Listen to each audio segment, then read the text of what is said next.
Boys and Ghouls film review. I am your host, Sarah Stephenson, and this is my co-host, Mike Stephenson. Hi, everybody. Yeah, and today we're doing our review on the House on Haunted Hill, right? Yeah, House on Haunted Hill, the 1999 remake, the one with Geoffrey Rush in it. That one, not the original one. Now, actually, when I talk about the remake, back in a long time ago, I can't remember what year, there was a movie called The House on Haunted Hill with Vincent Price in it. And that was made by a man called William Castle. Now, Sarah brought it to my attention there was a Terry Castle involved as one of the producers. So, Sarah, do you want to take over? Yes, I will. So when they did the 1999 version of House on Haunted Hill, they developed a special production company whom is called, it's called Dark Castle Enterprises, or Film Enterprises anyway, and it's wasn't it their first movie? Yeah, just one of two for first movies. The other one is the 13th Ghost remake. Oh yeah, that was a good Which one. we might do that one too. We'll do that one later. Actually, that was a remake of another one I think was done by William Castle as well. Yeah, Ching Ching Ching. What a small world. Yeah, what a small world indeed. So anyway, as you pointed out to me, Terry Castle. She is the daughter to William Castle, who made the original House on Haunted Hill and the 13 Ghosts. Actually, I believe I have to check into it, but I'm pretty sure he was one of the guys who experimented with 3D back in those days. Yeah, and it wasn't too bad for its time. There's been those old things where you put those glasses on, your blue lens, the red lens. Well, that started way back then, folks. Back in the I think 30s or 40s, whatever it was, or 50s. It was. Come out whenever the original ones were made. And the funny part is in the first movie of this, the main guy in it was Vincent Price. The lead role in this movie. His name is Stephen Price. I wonder if that has anything to do with the fact that Vincent Price was in the first movie. Yes, good point. So let's talk about the rest of the cast in this production. So who's starring what in what role? Well, I meant to mention that Geoffrey Rush, he has the lead role as Stephen H. Price. Now he's a theme park mogul type guy who's an engineer, and he makes really good rides and stuff. And so he's sort of the main guy, and his wife is it Famke Janssen? I don't know the right pronunciation. Now she plays his wife. Now they're going through a really bad marriage sort of thing. She's married him for money, and it hasn't been a marriage made in heaven, and she's having friendships of every man in the zip code area. And now, there's a guy called Taye Diggs. I don't know much about him. He plays just one of the people. Eddie Baker, who's one of the unknown guests. Yeah, and probably our final guy. If there's a final girl, then that makes him the final guy. Because we'll talk about that a bit later on. So he's a final guy. Now, there's a girl called Ali Larter. She plays a Sarah Wolf. Now, she's the final girl type one in this movie. We won't go too much to her at the moment because I'll mention her a bit later on. Now, Peter Gallagher, he plays Dr. Blackburn. Yeah, we mentioned him in our last podcast episode where we were talking about high spirits, and I mentioned his previous role. He played the priest guy, wasn't it? Yeah, the trainee priest or whatever. This guy plays a doctor who's been involved. But he's also, don't know how. When we get in a little bit further, but he's also the current lover of Mrs. Price. So and it's really hard to figure out how he got an invite. But that remains to be unknown in the story. But I think there's more to it than that anyway. But lastly, but not leastly, is a guy called Chris Kattan, Kattan. Now he plays a guy called Watson Pritchett. He's this nervous guy whose family actually owns the building. If you can't spell out Watson, it's Watson,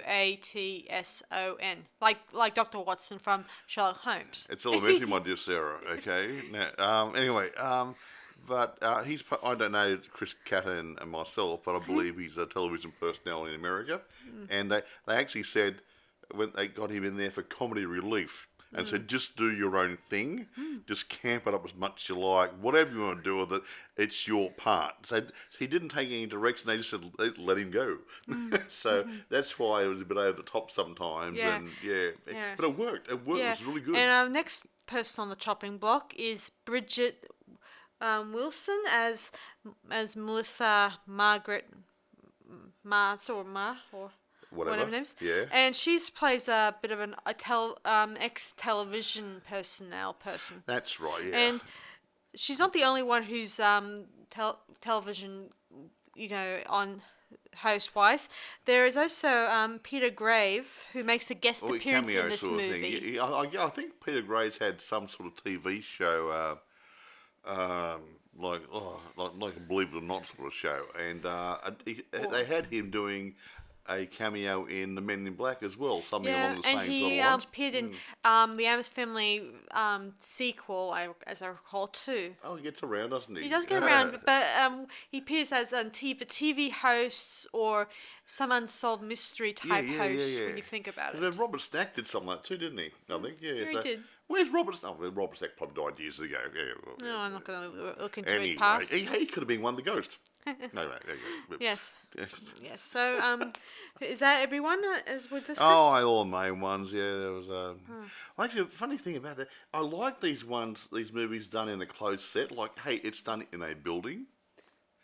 Not running around outside, driving down the road, doing street scenes and parks and so on. It's all in a one location in a building. Now, obviously there's some sets, and some of it's actually outside locations around a building to create the feeling. But it's all in one sort of location, which makes it easy to actually put it together and contain it. Also, guys, this may not be really important, but James what's his name? James Masters from Who? James Masters. Who's he? He plays Spike from Buffy the Vampire Slayer, and he makes a small extra It must have role. been very small. I didn't even notice him. Yeah, well, he appears as the cameraman at the beginning, where he's right. he is doing an interview with Mr. Price, and he was the camera guy. and he only has a few lines. I'm sad to say, poor James. Is that when he's pulling his pants in the elevator? Yes. Yeah. Well, we'll go on that in a moment. yes. So, do you want to dive into the story? Let's shall. Yes. So the story begins back in the 1940s or 1950s, I think. I'm not sure. When the hospital was first opened, it was 1931. Yeah, 1931, and the things are running smoothly, I think. Except for the weird doctor who's performing surgery on a patient who's not undercover, under. Well, I'll explain a little bit more. This is a psychiatric type hospital, and the head doctor is a guy called Dr. Vannicutt. Yeah. Now, this guy here, I don't know whether it's intentional or implied, but it is reminiscent of the operation that the Nazis did on some of their prisoners. Yeah, it's very there's no anesthesia. They're practically awake when they're operating on them. Cutting them open and doing really nasty things to them. But he was doing it on the patients who were psychiatric people put in his care. And I don't think anyone really cared less what happened to these people in there. So he thought, hey, I'll do what I like. Anyway, there was an outbreak. Patients get loose, start attacking the personnel, attacking the doctor, and then they set fire to the place or something? Yeah, he kind of did a lockdown, and the place, they kind of set off and there was a fire, and then all the people died. Actually, it starts off that way, doesn't it, with the old footage, doesn't it? Yeah, it starts off with the old footage. Showing all the charred bodies and stuff. Yeah, and it says in that 5 people weren't there, but somehow survived. Right then? Well, apparently, there's supposed to be some people, we'll develop this a bit later on, but there's supposed to be Mr. Price was going to put a birthday party together for his wife. Now, he did a list of people, and I don't think she liked the guest list, so she did a list of people, and he said, okay, do it. He put it in his computer, and then he only left the room the Well, computer. it wasn't like that. It was like I was this. going to say the computer deleted No, that them. was the other way around, Mike. See, she gives him the list of the people she requested. That was 2 pages long, and he shreds it all in his little shredder machine, and then he comes up with his own list of friends to invite. And then he puts those in the computer, and he walks out of the room, and they get deleted, and these new names get put in automatically. And we think that the ghost at the haunted hospital, whatever, have actually come online somehow, because it was a telephone line, and they've got his computer and put the list of the people that they want to attend. That's what gets onto the bit about that doctor. That doctor, who's a lover of Mr. Price's wife, must be related to one I don't think so, Mike. It has to be. Because it was never mentioned in the invited. story. It was never mentioned, never brought up. I don't care. He was invited by the ghost. I don't think so. He was on the list. Yes, he's on the list, but that remains to be understood. I mean, if his name, one of the doctors, why isn't his name not on the mentioned later on? Sorry, but because it doesn't make sense. The ghost invited me, not me. I don't know if it was the ghost, because by the sound of it later on, Evelyn Price knows him and knows that she's got this plan with him about trying to make her husband, just try to get him killed off. Well, okay then. It doesn't make sense that, and not to mention, don't forget, just so you guys know, the girl that we discussed named Sarah Wolf, she's actually under the alias Jennifer. Something or other. Yeah, another. She's an ex-employee of hers. She's taken her boss's place or something. Yeah, or other. see, her boss kind of fires her, and then a deleted scene in the movie that never came up. Yeah. She fired her and gave her this nice gift that Price gives her that had the invitation inside it, and somehow Sarah invites herself to be and pretends to be her. To be a lady. That's why she becomes a final girl in the end, because the haunted house is trying to kill off the people. Yeah, I don't think the house who are actually directly related to the people who I don't think the house is aware that Sarah has switcheroo with her employees. Switcheroo around to. So you just cheated. Yes. Hey, see, well, everyone's going to be offered $1 million if they stay the night. Yeah. And she thought, well, I can do it for money. Yeah. Well, so she's unemployed, so hey, tell you what else can you do? I could do it for $1 million. Yes. Yeah. Yeah. So they all arrived in funeral cars, just like in the original movie. I think it mentioned. I think they had. I had all come separate cars. It might be hearses or something. I can't remember. I seem to recall they were hearses. I have to go and revisit that movie. I like that movie. Yes. So crappy, but they come there. They're greeted at the gate by the owner, a weird guy named. What's his name again? Somebody Pritchett. What's his name? Bucklelugs. Watson Pritchett. Yeah, Watson Pritchett a little nervous guy. And he's nervous as if, and he keeps on going on about how the house is haunted and they're all screwed. You can put up your sign now, Mike. Well, I can't. If I put the sign, no one's going to see the sign. Yeah. And I can't use that sort of word on the podcast because I might get taken off the air. So, however, you get the idea, folks. Yes. We're screwed, but the F word. Yes. Yeah. It's a bit of a joke, guys, just so you know. Yeah, it's an in-joke here. From a music video we both watched that was a horror-related one. Yeah, a slasher music video. It was what was it was just a slasher music video. Yeah. Comedy one, really good. Yes. Anyway, carry on. So they arrived there. The place is jumping with a lot of negative, negative energy. And when Mrs. Price comes through the door, she sees the visitors and says, "Who the hell are these?"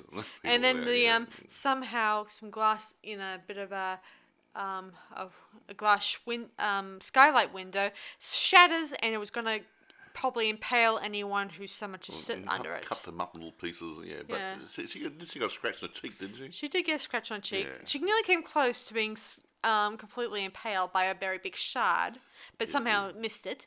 Oh, bugger. Yes. Well, then again, they couldn't kill her later on if that happened. Yeah. And then she has a serious discussion with her husband about why isn't any of the guests that she recommended be here.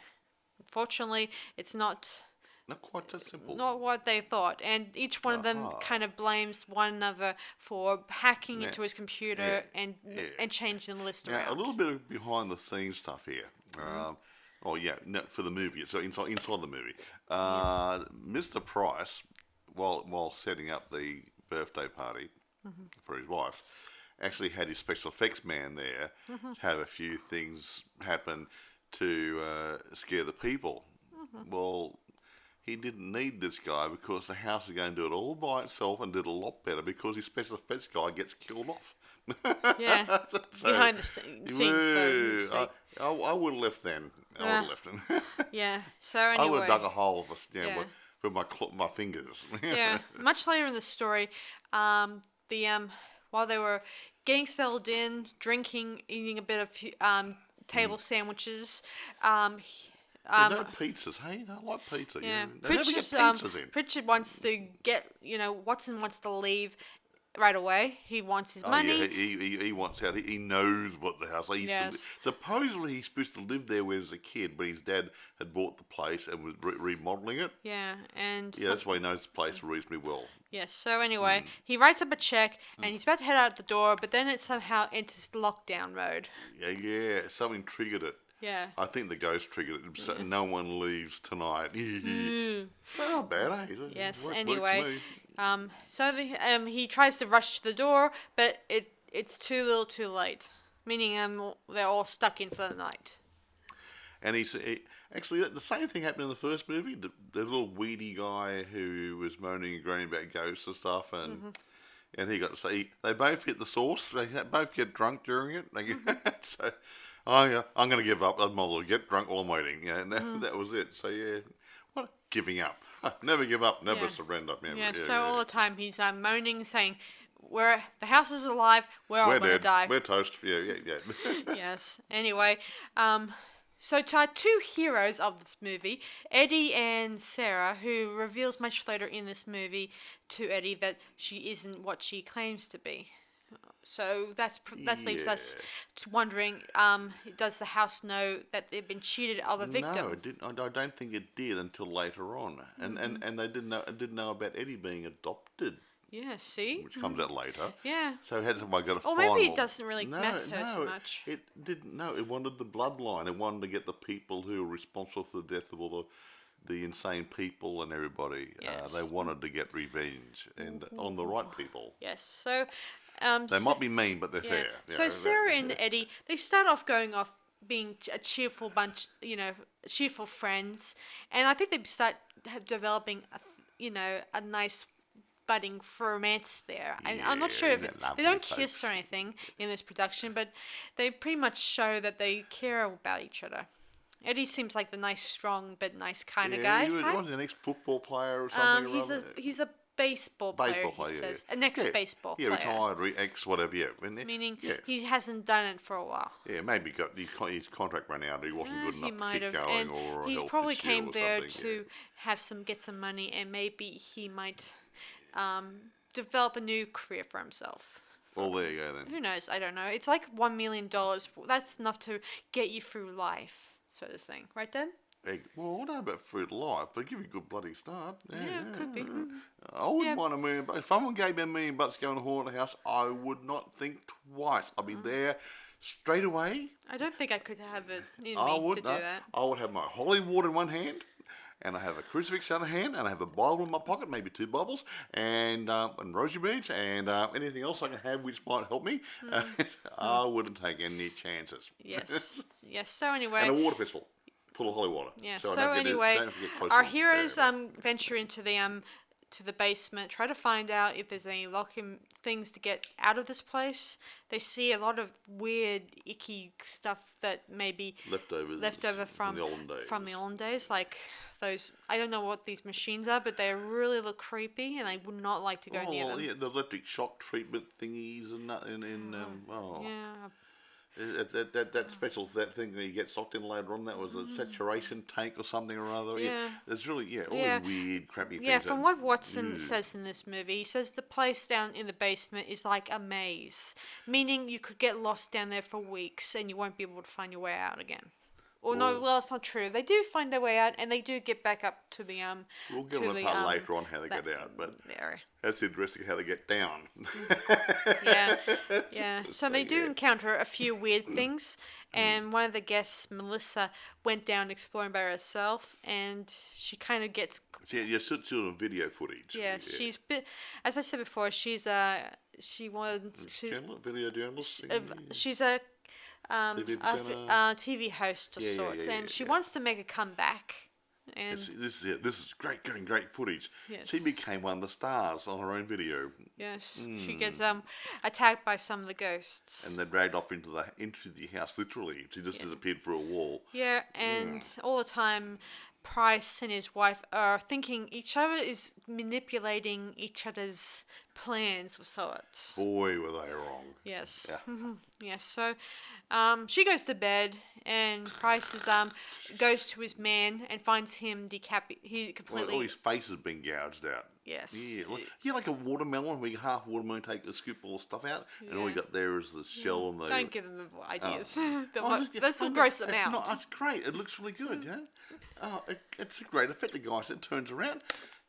Wow, I was not expecting that. I thought, he could have been dead, but the whole lot was gone. Yeah, it was disgusting, rather. He still had his hat on, didn't he? Yeah, and then we see in some of the video footage, in some of the cam footage he has, that there was this weird doctor man sneaking around. The doctor guy, Dr. Vanacut, whatever his name is, yeah. And he's he walked shaking. around. Yeah. He's kind of weird because in some of the scenes he starts shaking his face like, ooh, and you can't really see his face well, actually, properly. when we talk about special effects later on, that was that sort of stuff, that funny jerky movements. They believe that was copied, or the idea was taken from another movie. Yeah, that looks very. Well, yeah, but it's different. I find it annoying, but they think it works. So yeah. Anyway, so our heroes try to get try to open the shutters on the lockdown things, not with no avail whatsoever. Yeah, these big heavy, they're sort of drop down sort of iron plates which cover the windows and stuff. Yeah. So you can't just go in there and get a chair and knock against the window and get out. Ain't gonna happen, folks. Yeah. So while everyone's trying their absolute hardest to get themselves out, somehow Mrs. Price gets zapped inside the electric chair thing. No, electric shock. Yeah, Electric shock treatment. sorry. It's just strapped to a table. Yeah. Yeah. So she's locked in there, and everyone assumes that Mr. Price was involved because of his hatred of her, and they decide to, for all their safety, lock him inside another torture device to protect themselves from him. The old saturation chamber. It saturates your brain with images and noises, and it could send a sane person mad, but they believe the mad person going in there with the information upload might send them sane by rebooting the brain. Yeah, well, we don't know if it works or not. One little bit, folks. Yeah, it reminds me of how they used to do animation years ago. You know, when they were doing this sort of thing before the filmmaking started. Yeah, one frame at a time sort of thing. Yeah, somewhat. Yeah, sort of like those little devices they used to play around with. Oh, yeah, in a penny arcade sort of thing. Flick, flick, flick, turn a hand, you get images. Exactly. That goes back a bit. It does. It does. Before Mickey Mouse. Quite right. So anyway, he gets locked in there and he starts seeing things and hearing things, and most of it's hard to believe. But the ghosts are probably doing something with it. They're manipulating things a tad. Yeah. Our heroes continue trying to find an exit or entrance to get out of, but meanwhile, they find out in Dr. What's-he-face's office. Vanacut. Yeah, Vanacut. Well, Okay. Office, and they find a picture of some of the main personnel. Yeah, of all the personnel who used to work there. And they realised that the people who had been invited to the party had been related to the people who had worked at the hospital. Yeah, except for Sarah, obviously. I don't think she's related, now that I think about it. No, what was her story? I can't remember. The black fellow, the Afro-American guy, Eddie. Sorry, I said black fellow. Sorry, guys. We didn't mean to. The dark fellow, he had been adopted by somebody whose family Named Baker. member worked there. I can't remember her story. Well, she was assistant. Oh, that's right. Yes, all that her stuff. bosses. Yeah, she came there and said her boss said she had nothing to do with it whatsoever. Yes. That's right. But, yeah. And the guy named Watson. Watson Crab. Yeah. He his dad owned the building, and his grandpa owned it, and all that stuff. And he's I the think owner. it was collateral damage. Yes, and Price and his wife, their relative great descendants, ancestors worked there too. So we got 5 most likely people, except for Sarah. Obviously, she's that makes 4, I guess, people who might be related Well, it doesn't to. matter. Got lots of new blood. Yeah, so we have like 4 people attending this party who say that who they are, what they are. Well, there you go. Yes. They are. Yes. So they know now that this wasn't planned. That it was all the house's plan to bring the victims to the house. Yeah. Yes. So that's why. Yeah. So. Interesting. I never knew spirits knew how to type or use computers. But then again, it's all about negative energy. They said, Watson said that the house has got this very powerful thing going, and it's one. It had a dark force. They referred to, wouldn't they refer to the darkness or something? Darkness or the evil. Yeah. Remember the darkness of the house. Yeah, Yes. which it revealed later on that all the spirits had sort of come together into one mass, and that was the darkness of the house. Yeah. Watson explained that at the beginning of the movie, he described it as the darkness, but we couldn't work out how did he knew about the darkness. If he lived there, I wouldn't have lived there. If I had to grow up that sort of thing going on in my house, I would be out. I'm going to divorce my parents. I'm out of here. I'm gone. Well, it's Come not. on. Well, it is. It's still an insane asylum. He's not. He's just. He owns the house, but he's not. He doesn't live there. No, if you look at it, he said he grew up there. Because his dad worked there. No, not worked on it. He bought worked. the place and agreed that he actually lived there. If I lived in the place and I had to stay there, I would not have stayed there. Me neither. Overnight be okay, but not for over a period of time. No. So they figured this out, and meanwhile, Mrs. Price, she kind of wakes up from her electric shock. Which wasn't really it was all fake. And folks. this is where we found out that Blackburn turned out to be not really one of the guests. Well, not the ghost guests, but one of Mrs. Price's own guests. I'm not sure how this works because that makes no sense at all. Now, like, how did he get? I have to go back in the movie and have a look at the list that the ghost put in the computer. Yeah, it's... Because if his name shows up, the ghost got him in there, and he must be related to somebody, even though the name's different. You got married, you got maiden names, and... Although your idea is pretty cool, like he may... see, his mother might have been there, and then she got married? Or maybe... And that's why he got a different name? Or maybe he changed his name because he's... Considering that you can change your name when you're older, and in order to... seeing as he's a doctor, and if he... It's named Dr. Vanicut Jr. People would question his sanity. What's that? The guy, Dr. Death, Corkian, or whatever. Yeah, that we got. He's going around and help people die. Yes, he was a bit weird. Yeah, but no, so that's right. See, he could have been his mother too. His mother might have worked then, so he got married, so he wouldn't have the same name as his mother.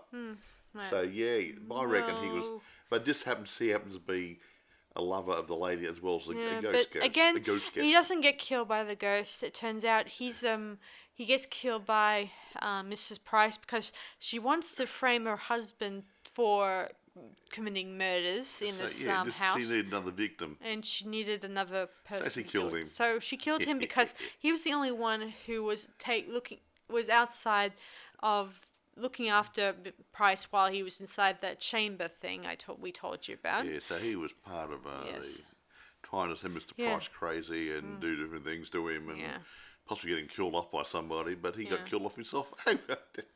Well, What a wicked web we weave when first we practice to yeah. deceive. Ooh. Yeah, so she soon drags his body to her husband's chamber, and she Lops it off. lops his head off, lops her ex-lover's head off, and made it look like another murder. Yeah, that Mr. Price did maybe. Yes, and the other survivors, they come there, they see the remains and freak out. Eek. And know that Price is still around. Vincent. Sorry, I got slip of Stephen. the tongue, guys. So anyway, she goes around, Sarah goes off to find him, and she finds dear old Price, and he tries to explain what's going on. And she shoots him. And so, she shoots so him. she thinks anyway. Yeah, shoots him like 1,000 times. These guns, we weren't sure. In the movie, it describes that they weren't sure if these were fake guns or real guns. Well, I think they're real guns, but had blanks in because. Yeah. But I think one or two of the guns might have had real bullets in them. I think because there's something that just rings a bell. Yeah, I at the know. moment. Because didn't she shoot off a bullet at one of them, and you hear it go ping or something against the wall or something rather, and Yeah. then the other ones are all blanks. Something like that. Yeah. Yeah, so anyway, she shoots at him and he goes down. Eddie and Watson appear and calm her down, try to take the gun out of her hand because she's actually feeling a bit shaken because she's not used to firing a gun. Shaken, not stirred, folks. Yes, so they leave the room and Mrs. Price appears, says some nasty eulogy to her husband. Yes, and no, yeah. Nasty saying how much he loved his money. I've always loved your money. Yeah, that's Yes. what. Yeah. So, Dragged it out, and then he and- wakes up because it was all fake. yeah, it turns out he was wearing a bulletproof vest all and along. with blood sacks on the front. Yeah, Yes, yeah, making it look like he was spilling blood. yeah. So he says, "I'm Oh, definitely." that's a good point. Okay, he must have bulletproof vest, so they must have had real bullets in it. Yeah, so he might have had real. He kept saying that there was no way he was gonna give them loaded guns, but Well, someone must have. well, who else has bothered to order them in the first place? Maybe the ghost changed the bullets over. I don't. I don't think that works that way. So Maybe the anyway, shops and bought some. yeah, so right. So anyway, Okay. he throws her against the wall. It breaks apart, and we see something that's really unexplainable. Yeah, a great little chamber, and she's in there lying on the floor, and And we there's see on the floor. some sort of shadowy sort of thing rippling Yeah. across the floor. Yeah, it reminds me of ants a lot when I look at the Well, it scene. reminded me, you know, Jason 10, those little ant type things which rebuild people. Yeah. It reminded me of those sort of things come across the floor. Yeah, so they've been scattering across the floor. Heading It's- towards her, and yeah. actually, Mr. Price looks concerned. Get up, Evelyn, get up. Yeah. Yeah. And so he's worried about her. I don't know why. Yeah, I mean, die, you bitch. No, sorry. Yeah, a lot of times when I've ever written a script or read a script, and whenever I have two people fighting each other, then we find out they're in great danger. Then they try to be the concerned person For a few minutes. For Anyway. a few minutes. I want to kill you, not somebody else. Yeah. Yes. Yeah, So take my fun Evelyn away. tries to run, but she gets caught in the darkness and And she gets sucked into it. So she becomes one of the ghosts. Yeah, and this darkness thing, it reminds me of one of those ink blots you look in. Actually, there's some. Yeah, it actually mentions that when I was reading up. It was based on a couple of things. The Rorschach test, which is the ink blot test, which you mentioned. But here's a part that you're going to like. Okay. The idea of that blotty thing, like if the spaces, the morphing and everything, was taken from. The inspiration was taken from Mr. H.P. Lovecraft. Ooh. Who was one of our favourites because he did. We reviewed Cast Cast Deadly Spell. Spell and the other, which was based on a Lovecraft style of writing. Mm-hmm. I love Lovecraft. Yeah, You one day. must read some, folks. He's really good. Yeah, so that's what I think of when I look at this scene, and it makes it less scary. When I was younger, I thought this scene, and a lot of the other scenes in the House of Haunted Hill, on the Haunted Hill, I did get really scared a lot back then. Well, you were a child at the time. Yeah, I was in high school at the time, and it kind of kept me up at night a lot. Yeah, it was quite for its time. The graphics were pretty good. Were pretty damn good. Actually, getting back to that thingy thing, that wasn't done CGI. Really? Nope. Wow. A lot of that stuff was actually done for other filming by different types of filming, and they morphed them together to make the image. Yeah, so anyway, Price sees this, and then as he was about to run away, we see what the fate of what happened to Melissa when she disappeared.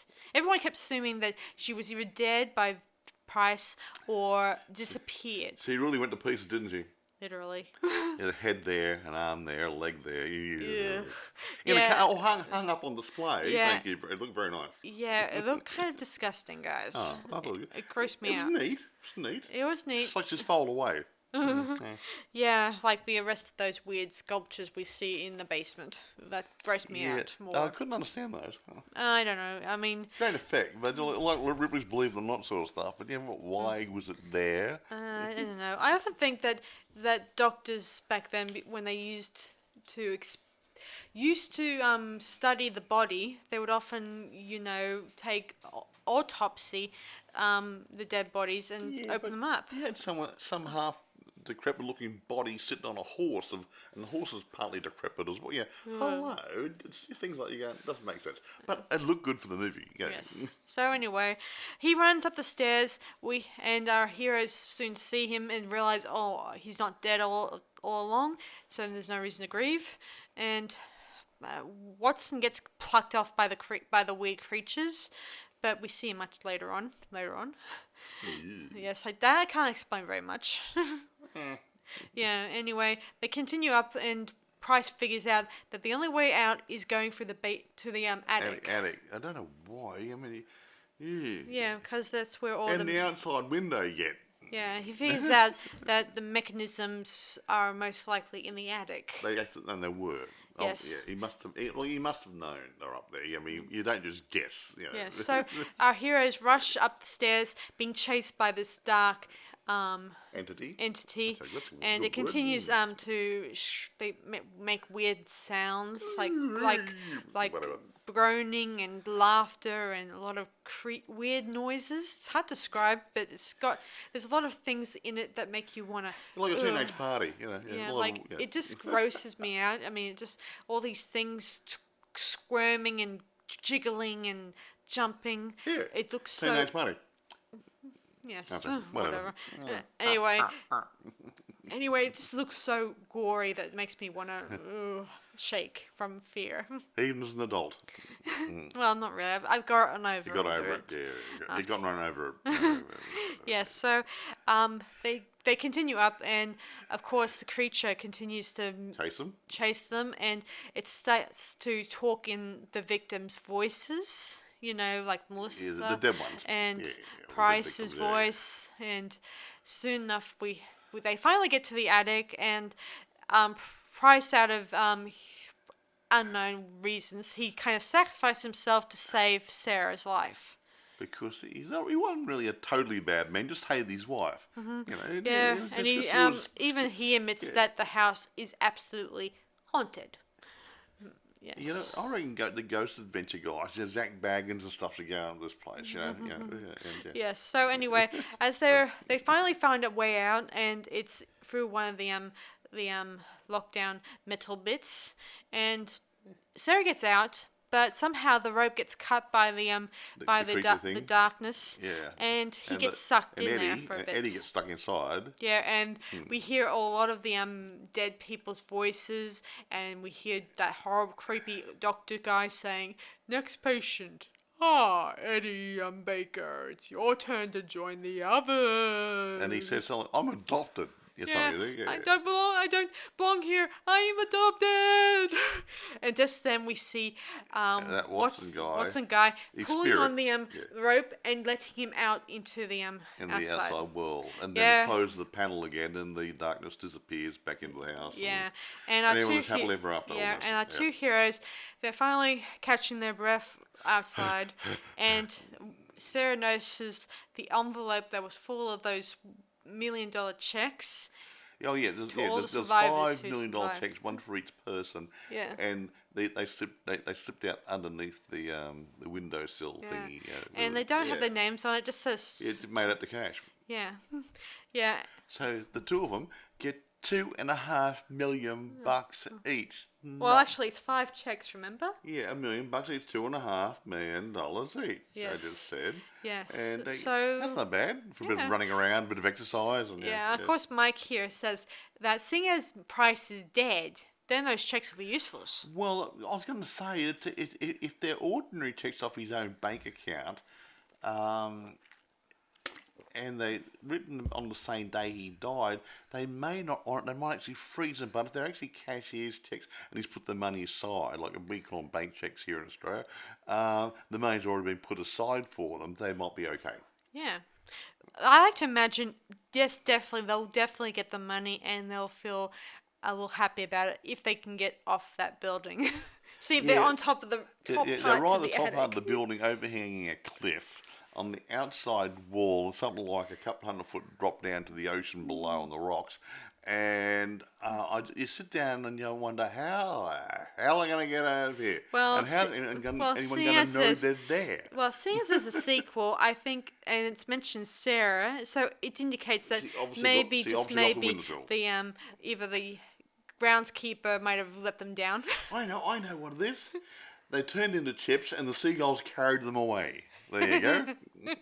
Yeah, but whatever reason, in this movie, we do see a post-credit scene where we see Price and his wife getting tortured by these the asylum prisoners. Yeah. And yes, and they're sort of in that stock footage mode style too, right? And a bit of black and white stuff. Yeah. Was it black and white? Yeah, black and white. We read the black and white because obviously the movie started in black and white. Yeah. And nice touch, folks. Yeah, and we see them lying like in newsreel. Yeah. So and we see them lying in the same position like the crazy doctor was in and one of the nurses, and Vince and Price and his wife are still got the same faces, but they've kind of replaced those people with themselves, meaning they're going to be slowly tortured to death in the afterlife. Bugger. What a horrible way to go. I can think of better things. Yeah, and there was another scene in this movie that was going to be used as an alternate ending that would have widened the scene a bit, I think. Oh yeah. Where it shows Sarah's ex-boss coming to the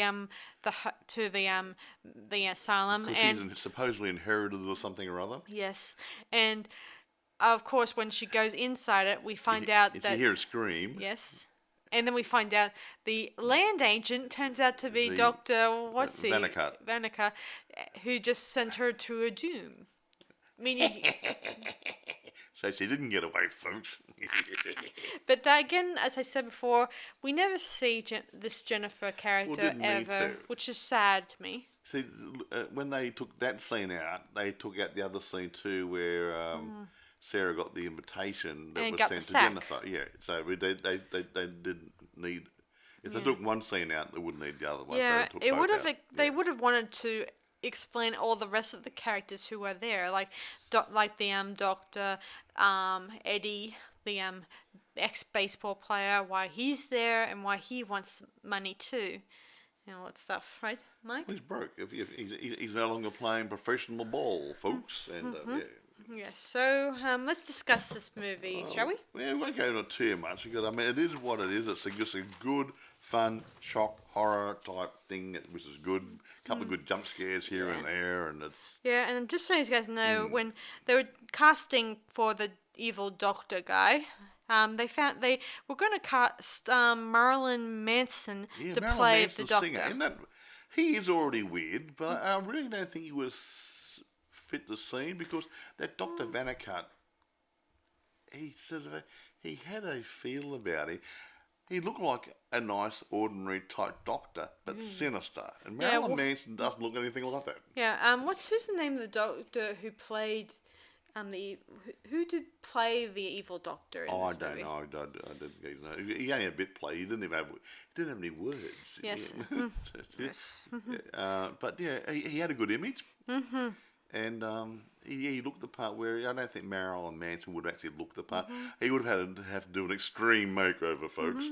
Yeah, it's sort of like it's like Alice Cooper. Yeah, take a haircut, do this, get rid of that. You know, take your makeup off, do this, take your earring off. Yeah, and it wouldn't have been the same. No. Quite right. Yeah, that's true. Yeah. So, anything else we want to discuss, Mike? Well, not a lot, man. It's a good movie. I mean, there was not a lot of CGI in it. It was mainly good ordinary filming with manual type effects And set and set sliding, and it really carried out really good for the movie. The casting was, I think, excellent. Yeah, I even found out at the beginning when they did the roller coaster scene. That's actually a roller coaster somewhere in America that was for the Green Hawk. Yeah, I've got it written down here somewhere. I have got it written down here. Here it is.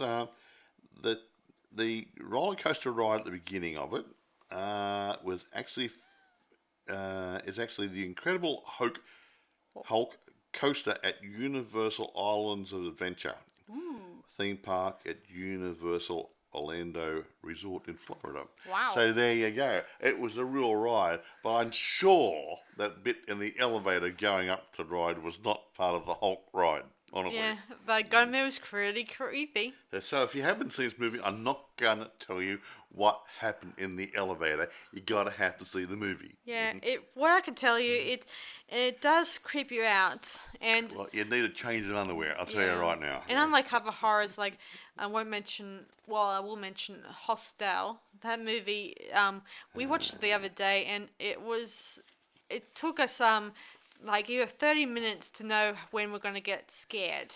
Yeah, it was. Yeah.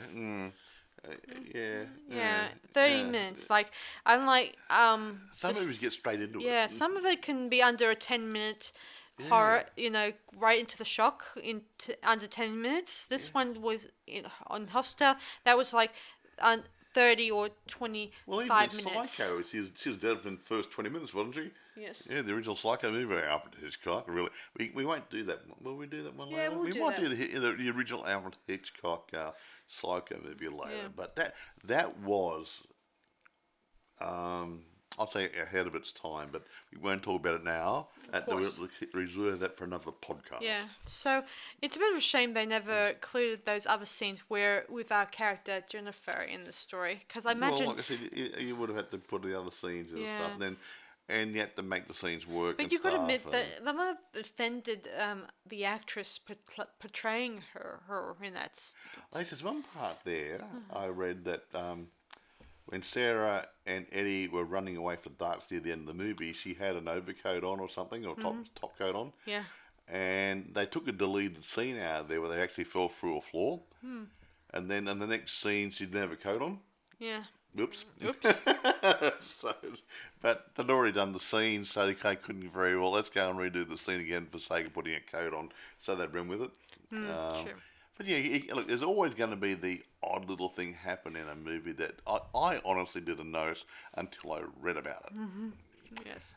It's sort of like that Discovery Witch one where the guy was dancing with the girl and he had his tie on. I did a cut from a different angle. He didn't have a tie on. Did another cut from another perspective. He had his tie back on again. But I don't think anyone's going to really care. Yeah, I'm just I don't mind too much that the coat was discarded. I don't really care too much about it. Yeah, but actually, just give me where was the locations? I had it written down here somewhere.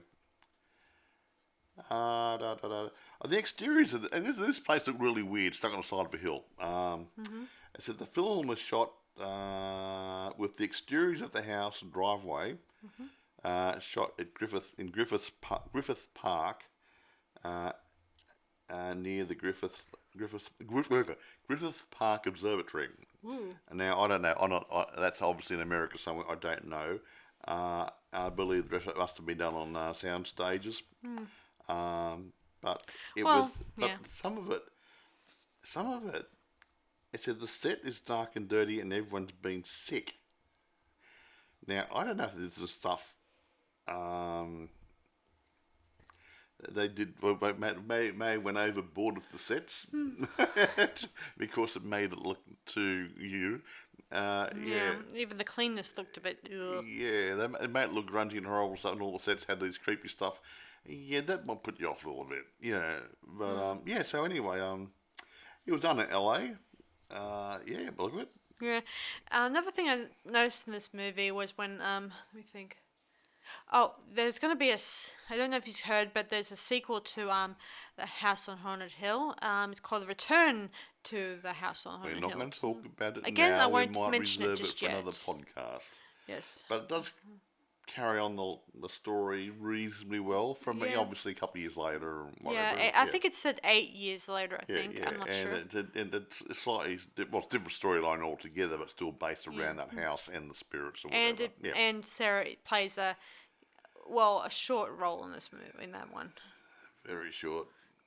And there's other characters I won't mention just yet. Yeah, in it we too. won't go into it, but we'll. But and actually, a few things are actually answered in the second movie too. Why was this a psychiatric hospital so evil and horrible? Yeah, and why a reason comes out in the second movie. And why, even though Sarah doesn't turn out to be one of the invited guests, why did they still attack her and dear old Eddie in the process?